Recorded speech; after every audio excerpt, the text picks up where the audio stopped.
believed the American dream, believed in hard work, and believed in ourselves. We believed, no, we really knew that if we dreamed something, we could do it. If we worked hard, studied hard, had faith, family, and friends encouraging us, nothing could be beyond our reach. We believed in the American dream, and it was real. My father was a mailman. When he went to first grade, he couldn't speak one word of English. No one ignored him or lowered their expectations. Instead, they helped him learn the skills he needed to succeed. My mother had to turn down a scholarship to Cornell because it was the depth of the Depression and she was the only one in the family working. So she took a job as a waitress. By the way, my mother is 99 and at home doing great, and she is watching this live right now on C-SPAN. So, Mom, thank you.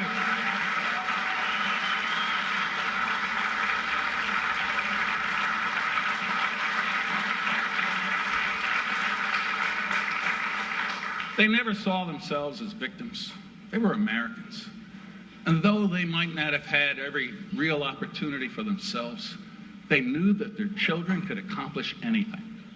My brother Lou and I worked on our farm as kids.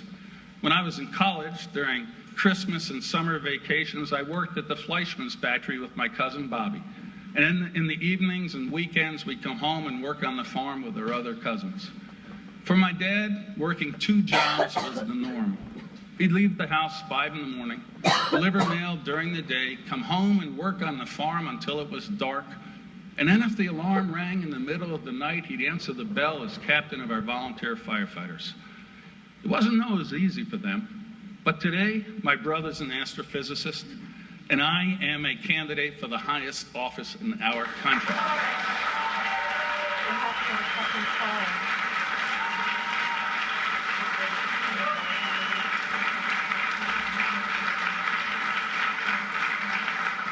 This is the promise of unlimited opportunity America held for my family and for me. It is that promise of unlimited opportunity, that belief in America which I want to restore for every family and every child in every community in America today.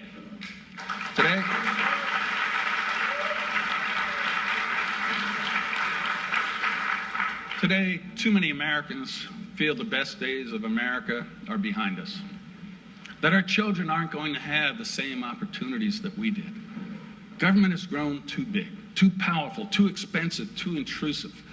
Washington politicians and bureaucrats believe they know better than us and can tell us how to live our lives, from what health care each of us must have, to trying to dictate to every child in every school what they must learn. A young mother seeking to start a small business is inundated with oppressive paperwork and regulations and gives up.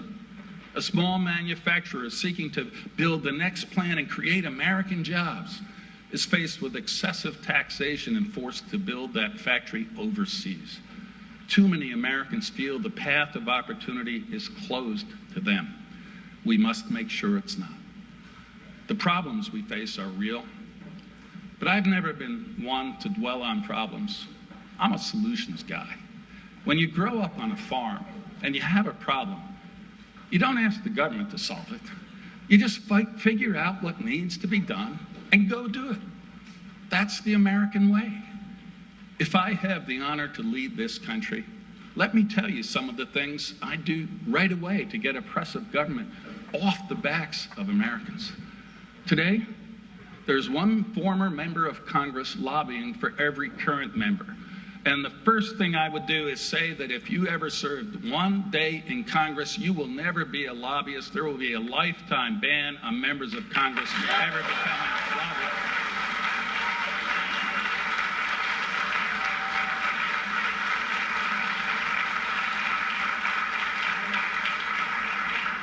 I'd repeal oppressive laws like Obamacare and end Common Core.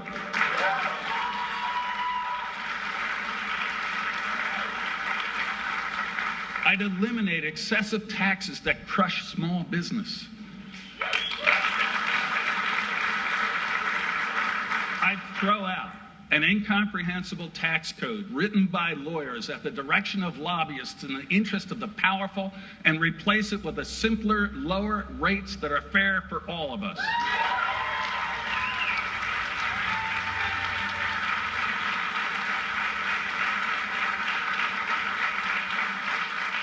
I'd lower taxes on manufacturers to the lowest in the developed world so that factories and jobs could spring up across America.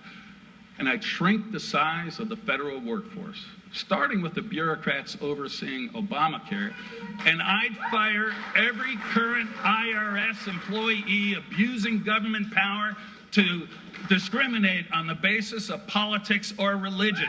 That is not America.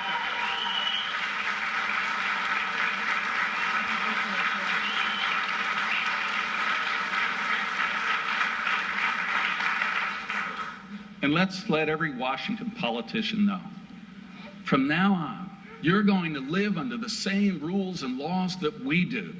No exemptions for politicians from the laws they impose on us. No special rules for the powerful.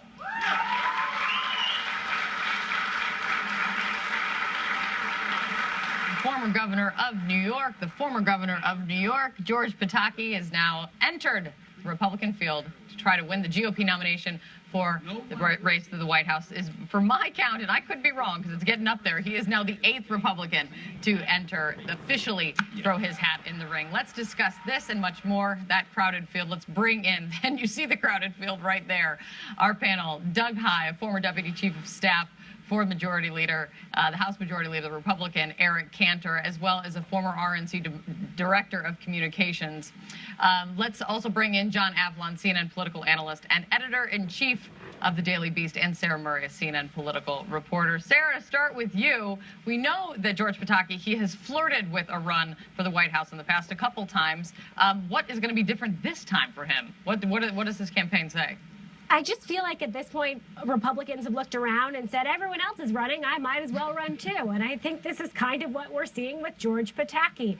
It is difficult to see a lane where he sets him apart from what you said is already a very crowded field. He is a centrist Republican. He, of course, has a long record as governor, but we are seeing a lot of that in this field. Jeb Bush is a centrist Republican, but he will have a lot more money than George Pataki does. We're probably going to have Ohio Governor John Kasich, who's joining this. He's a former governor. Jeb's a former governor. It's really hard to see how George Pataki sets himself apart in this race. Yeah, it speaks to the strength of the field that the former 3-term governor of one of the biggest states in the country does not register in the most current poll just out this morning of the Republican field, John Avlon, which remarkably has a 5-way tie for first place. Look at that. Jeb Bush, Ben Carson, Mike Huckabee, Marco Rubio, Scott Walker, and then essentially tied, because it's within the margin of error, you have Rand Paul, Ted Cruz,